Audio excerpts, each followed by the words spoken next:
greenhouse 3 second years. Now gather round, everyone. Today we're going to repot mandrakes. Who here can tell me the properties of the mandrake root? Yes, miss. Excellent. 10 points to Gryffindor. I've given each of you a pair of earmuffs for auditory protection. So can you please put them on right away? Quickly. Flaps tight down and watch me closely. You grasp your mandrake firmly. You pull it sharply out of the pot. And now you dunk it down into the other pot and pour a little sprinkling of soil. Longbottom's been neglecting his earmuffs. Welcome to day 9. I removed 2 paper sheets from my sketchbook, and my outline for the roots looks like this. I will write the dimensions, but you can adjust this line drawing to your sketchbook size. Maybe it's bigger, maybe it's smaller. When you want to print out the outline in the printer settings, you can scale up or scale down, and that way you will adjust your line drawing to your sketchbook size. So this is my sketchbook, and it will have a little gap in between, but that's okay because I have a metal binding. Maybe yours is soon binding, and then you will not have a gap in the middle, but mine has, so I'm not worried about that. I have 2 roots, one from one plant, this is from dandelion, and here I leave space for text or maybe color notes or whatever. You can choose maybe a really close-up root part here, or yeah, it's up to you. You can do whatever you like, or you can find, which would be even better, you can find a root in your local garden, park, forest. It can be a small root, it can be a huge root. I dig up quite big ones, and this is life size. This is slightly made smaller. And one will be with watercolors, this will be with watercolor, this will be with graphite. And here this dandelion root have much more these little, I don't know which part of roots they are. They're like little hairs of roots. I will add them with graphite pencil. I will not be transferring them because they are quite small, and a lot of them I will not be transferring all of them. I will not be drawing all of them. I will just show that they are there. I will indicate that those little hairs are there. So let's go. Line drawings are transferred, and I will use watercolors from previous day. I still have a lot of brown here, and this root will be painted with watercolors. There are all these browns that I need. This root is quite yellowish, as you can see, so maybe I will add a little bit of lemon yellow, but I think if I will dilute this part with water, it will be just perfect. And yeah, so I have a lot of watercolors. If you are doing this day for the first time and you don't have these watercolors, then 3 primaries, lemon yellow, alizarin crimson, and ultramarine blue, a little bit more of yellow, a little bit more of red, and you will get more chocolatey color tone of brown. Add more Indian yellow to make it more yellowish brown. So or maybe even sap green to give this brown a little bit of green tint. So it's up to you. You can mix fresh, you can use from previous day like I will be using. And first I will start with this root that has it's very interesting why I love it, because the main root looks like goes to the side, and it's I really like how this composition looks. That's why I will do this with watercolors, but this one I think I will do with pencils. So then this will look more in as a composition, as a front part of the composition. This will be in the back, monocolor, and they will not interact with each other too much. But this one, which is with watercolors, it goes on top of this one. So this one is in the back. With a little touch of water, I can awaken my watercolors. And as I awaken them, I see that I need a little bit more of yellow. So I'm adding yellow and touch of Sennelier red, a little bit more of lemon yellow. And I get this more warmer yellowish brown. Start with water.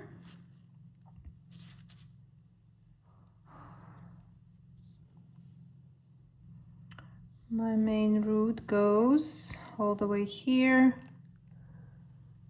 Then I also have roots here. And adding watercolors.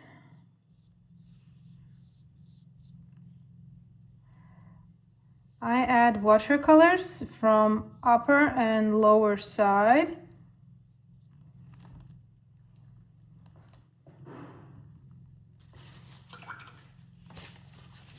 Leaving light in the middle. You can see in the reference photo that the light part of this root is in the middle. A little bit more darkness on top side and darkness on lower part. That's why we give volume to this root. You can see that on top dark, on lower part dark, and in the middle we have light. We are not paying attention now to all these lines and cracks, folds, etc. This is something that we will add later. Now we need to add base color. Here on top I'm adding a little bit more of alizarin crimson because I see that there's red color and it goes up.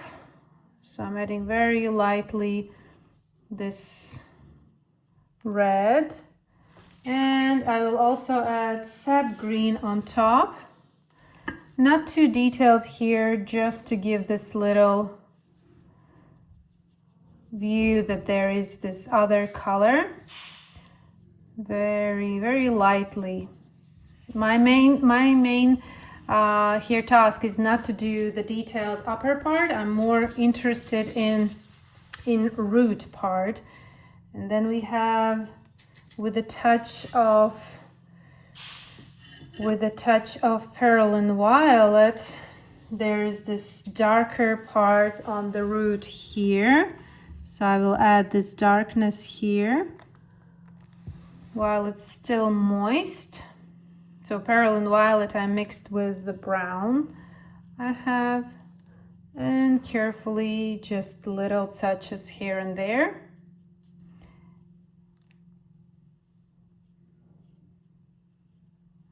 Like this.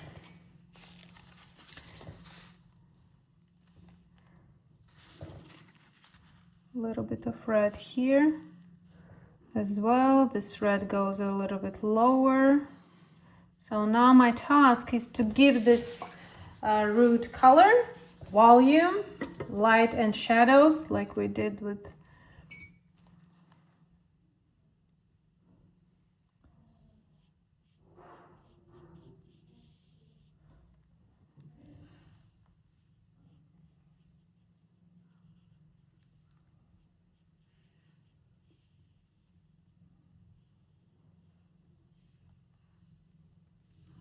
and very, very accurately adding more color.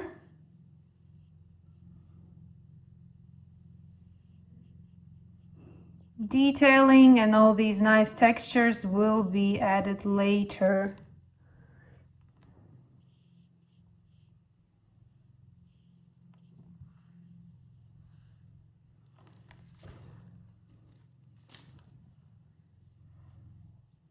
I will add that later.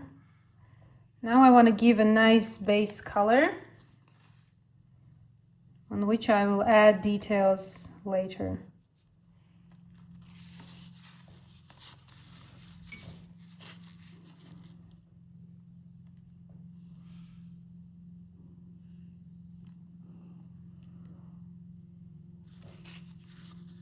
If there's too much pigment or water, wipe in your paper towel.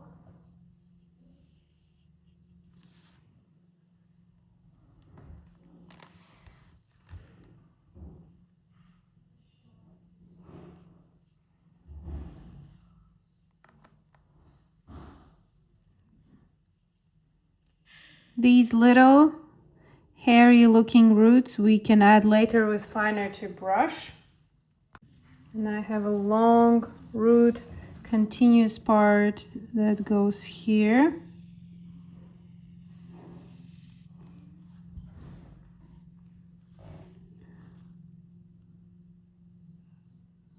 And I think this is just a nice composition placement, that one part goes to the other page.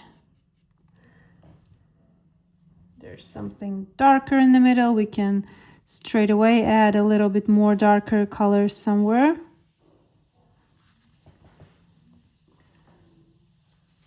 Then it becomes lighter as it goes down until the very end.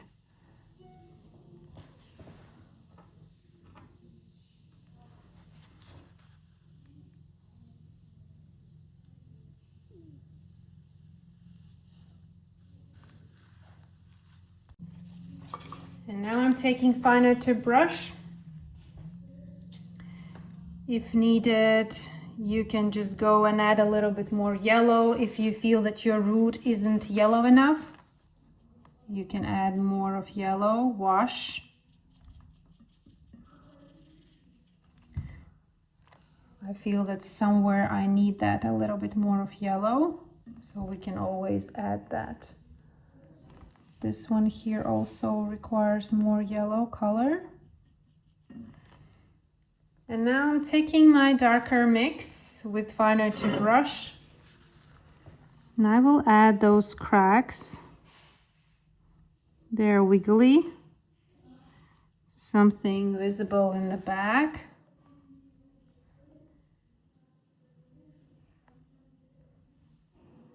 And now it's like you can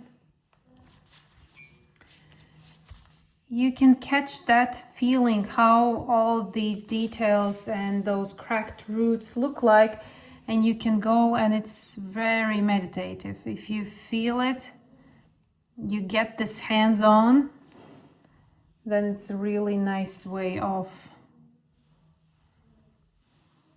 Don't be too bothered here with color. Don't be too worried about that, even if it looks kind of different.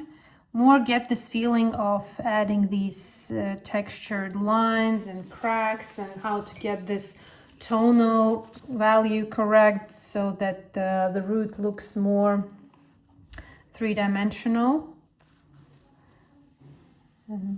Where are the darker parts, where are the lighter parts? So it's more about that. It's more about that, the structure of the root. And I overpainted this area, and I think that I shouldn't done that, but then I need to, this part in the middle, I shouldn't have overpainted it, but as I did, now I need to get some kind of darker. This will be a darker part of the root. Let's imagine that it's something in the back. It goes. And it comes out here. Let's just play along and try to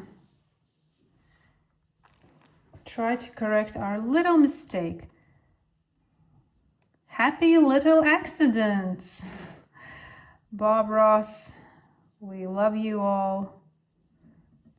You were an amazing teacher. I was painting his paintings when I was just starting, and I was starting with oils back in, I think it was 2014 when I tried his paintings. That was a big thing for me. Watercolors came much later. And I love his charisma and his approach, and so this was happy little accident that turned out to be another part of the root. We can add that because, well, no one knows how the original root looks like. Okay, only you do. But with this darker part, I can even add a little bit more depth to my root. That is something in the back, much darker. So giving little details here and there, and play along, just play along these little hairs and little parts of roots. This one goes darker and it goes darker here, and do those edges wiggly because they have a little structure and it looks more, definitely not straight, and this one here looks darker than the one in the back, and then here it also looks darker, and this edge looks darker. Reference photo is my guide, but I'm giving some little adjustments, and that's completely okay.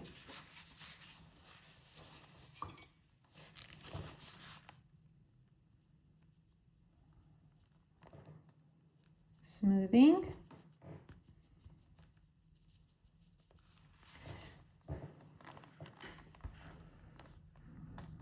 Let's add more. There are more lines here.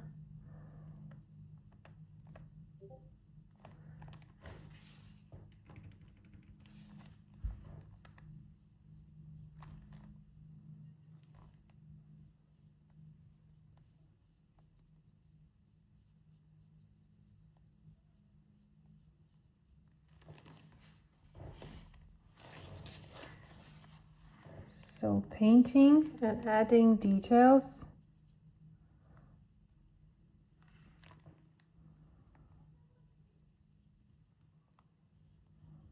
Have you even ever looked at the roots in so detailed way, and ever wondered how roots look? And this is a very interesting part of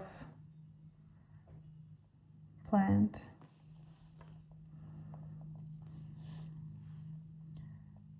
Adding more red here as well. Also here with the root, we need to layer in order to get the look that we are aiming for. The more layers you will add, the more realistic and richer it's going to look.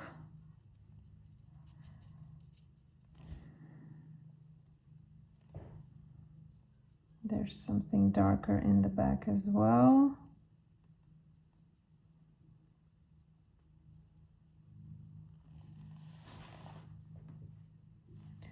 There's something darker here.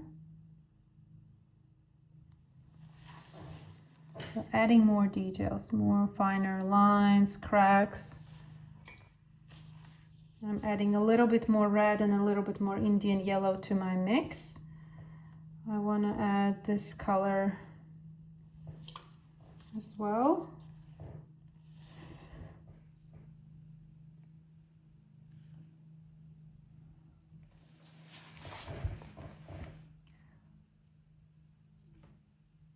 And just continue with little brush strokes. Also, when I'm incorporating different watercolors mixes and I can't replicate that, especially with the mixes that I did maybe 2 days before, that's okay. That's completely okay. Your painting will look more interesting. Because when you, for example, look at the root, is it just one color? Do you really think that it's just one color? I can see that there's some yellow, there's some brown, maybe even something a little bit red. because part of this plant is red. So if you add something more, you are making your painting more interesting. Glazing over.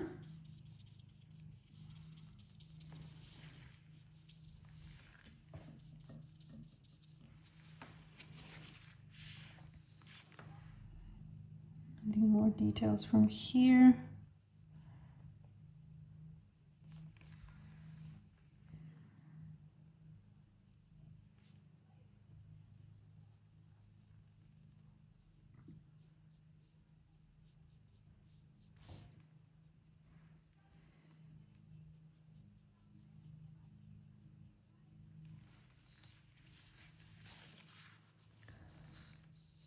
Slowly, slowly. This one here looks darker.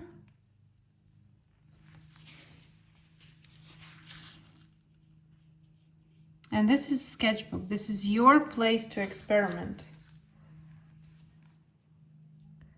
And this one here goes darker.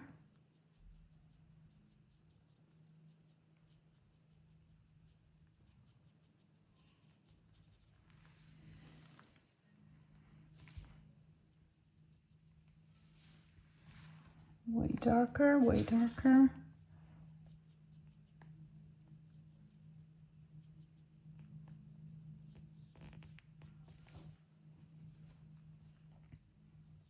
Looking at reference for tonal values. The one that is on top is lighter.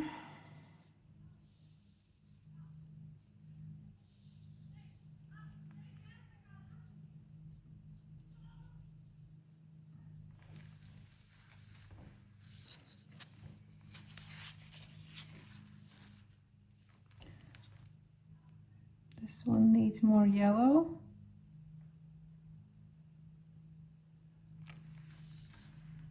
And very light touch for these little, and it can be just like a brush stroke. And remember to not make it straight but slightly wiggly, and you can even make it longer.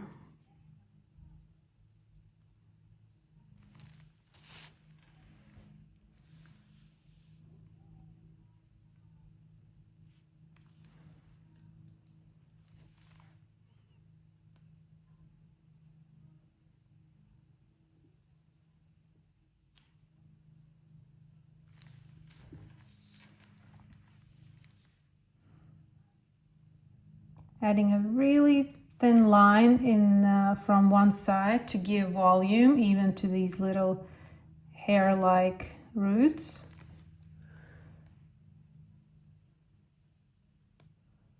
You can just go creative with those. You can see that there are a lot of them. And the more you will add them, the more realistic it's going to look. Even those little hairs have little secondary hairs.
Now this one I will cover with graphite.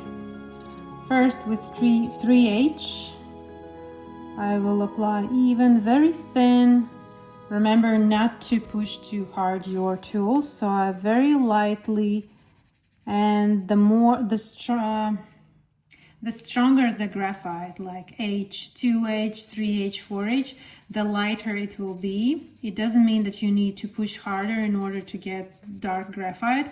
No, you are holding evenly all your graphite pencils. It only depends of softness or thickness of the, not thickness, hardness, softness and hardness of your graphites. Then the color of the graphite is changing. It doesn't mean that you need to push something harder or lighter. Hold your tools lightly, and this will be a very light and even coat for my dandelion root. I will apply it everywhere. Beauty of graphite, you can erase. I love graphite practice because it really gives more freedom, especially if you need to study something. Like right now, I'm applying very light layer of first base color tone, and later on I will go and erase where I need light, which can't be done with watercolors. And also my composition watercolor root on top of this one, and the graphite in the back will give also depth to my study, because the one that is in graphite will look obviously that it is behind, because it will be lighter. I will be not making it too contrasty dark. I will leave it light. Of course, I will give darkness and some lighter parts, but mainly it will be lighter than the one that is done with watercolors. So this is also an always nice trick with composition. For example, you can do a flower beautifully painted in the front, and then you can do leaves of that plant in the back with graphite, and that will give a really nice composition depth, and will make viewer more interested in studying your work, examining this. I have seen a lot of this kind of paintings done in botanicals, and it always looks so good. I really enjoy watercolors and graphites together. I don't quite like when watercolors are together with ink markers, but again, we all have different tastes, and there are artists who love that and are doing that and are good at that. So you always need to try. Maybe this is something that you will like. I'm always suggesting my students try as many techniques as possible, try as many approaches, styles, teachers as possible until you find what suits best for you. We are also different. As I'm talking about teachers, we are all great, we are all amazing, and I believe that there's always room for everyone. It's only a matter that the students need to find what works best for them and what they like the most. So always try.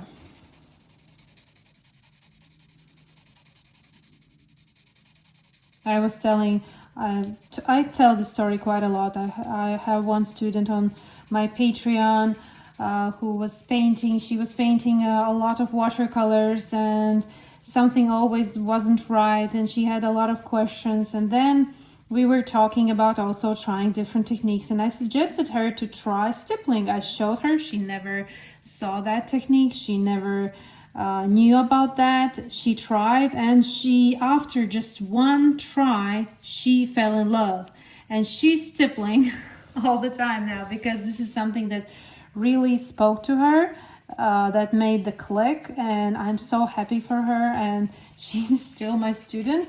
And I am truly happy for her because she found what she loved. So here I have an even coat of this 3H. So what I will do, I am taking a razor. I can even take a elastic razor, which is not so strong, making this pointy. And then I can take out graphite, not erasing, not pushing too hard, but very lightly. I don't need to entirely remove all the graphite. I need to get light area, and this eraser is doing the job perfectly. So you can see I have a very light line. Then I have obviously here visible that this one is lighter. And when you are erasing something, use a bigger brush. This is also lighter, the starting parts, and bigger brush to remove dust. Here I have an upper part. And now I will go with slightly softer graphite pencil and add shadows. Now I have 3B and F. This is also like HB. So I have in my hand's reach F. And I will do, again lightly,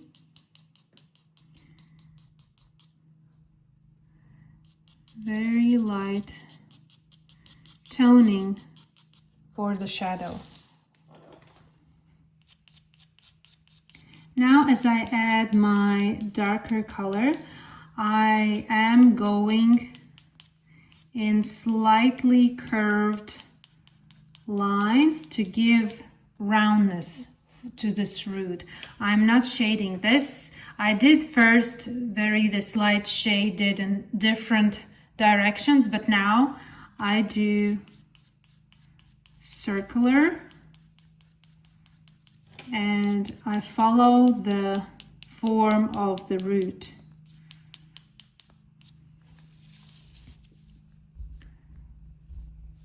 There's some little hairs that are, we can add them.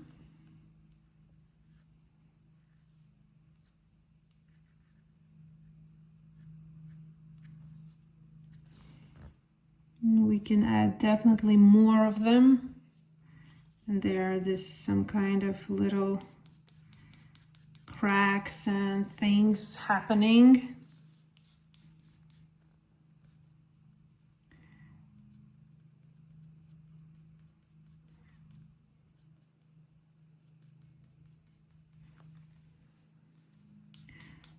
So it's now up to you how much you wanna add detailing to this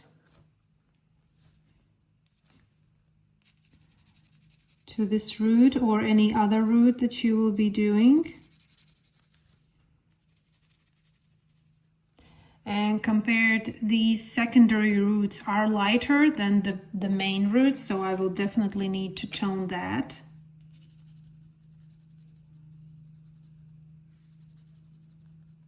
There's shadow in between those.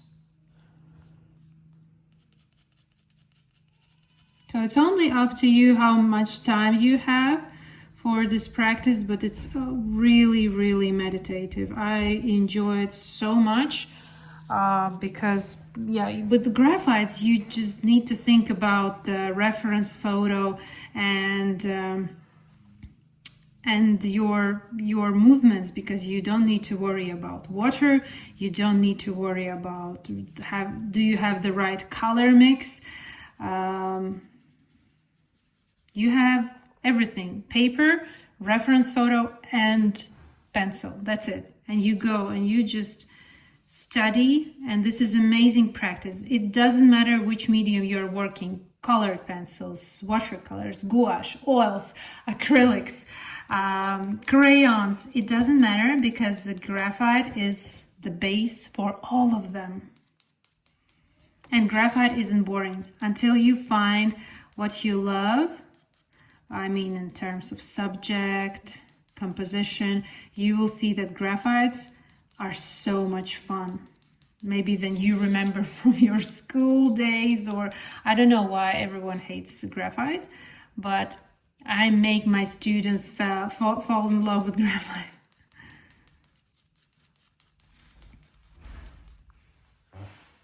So now it's only you, reference, and patience.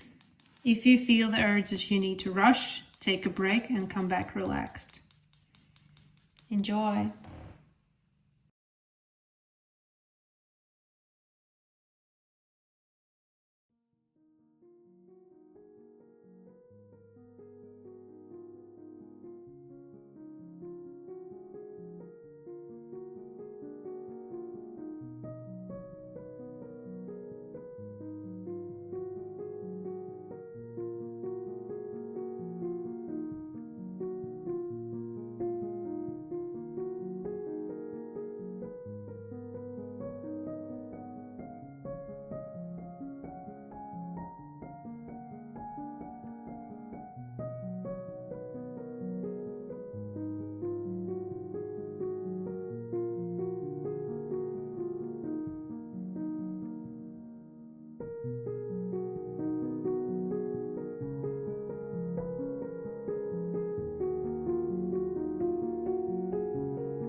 My page is done.